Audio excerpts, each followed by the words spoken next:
Grosso modo, une tête de bassin versant, c'est la partie la plus amont de ce qu'on appelle le chevelu. Ici, on est vraiment en tête haute de bassin versant, c'est-à-dire que le ruisseau qu'on a derrière, c'est la section qui se trouve vraiment entre la source. Du coup, c'est une forme de résurgence, vu qu'on est dans un massif de type karstique, et la confluence avec un autre ruisseau. Donc une pente souvent qui est très, très forte, plus ou moins forte, mais en général assez forte, et un lit mineur qui est rompu de petites cascades et de parties courantes assez vives. Pour moi, tête de bassin versant, c'est les endroits où les cours d'eau prennent naissance, où il y a les sources des cours d'eau. C'est souvent des secteurs où il y a du relief, où il y a des petits cours d'eau qui naissent, qui se forment, qui se rejoignent pour former des cours d'eau un peu plus importants. Des régions, je pense, plutôt occupées par l'élevage, du coup, notamment du fait du relief.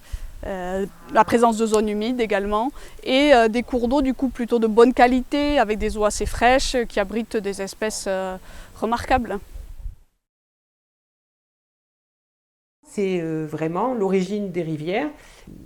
Le plateau de Lannemezan, grossièrement, c'est un cône de déjection en fait, des Pyrénées. Et donc le caractère imperméable des sols permet justement la présence et de zones humides et de sources qui ressortent à cet endroit-là. Là, dans notre cas, on a vraiment des sources qui sont assez diffuses et mêlées de tourbières ou de prairies humides.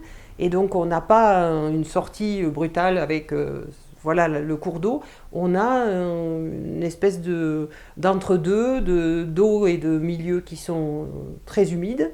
Et puis ensuite, on trouve la Baïse, la Balisole, le Gers. On est sur des têtes de bassin versant, c'est le début des cours d'eau. Donc forcément, c'est là que tout commence. Si on commence à polluer sur ces endroits-là, mais forcément derrière, ça va faire qu'une cascade d'enchaînement avec une capacité de vie qui se résorbe petit à petit et qui ne permet plus d'avoir de l'auto-entretien du cours d'eau. Un cours d'eau, il est capable de s'auto-entretenir, il est capable de résorber une partie des pollutions, à condition qu'il ne soit pas agressé en permanence. On le voit, si vous avez une pollution sur un secteur, il va falloir un certain nombre de kilomètres de cours d'eau et de débit pour pouvoir résorber ce type de pollution, mais elle y est, cette capacité de résorption.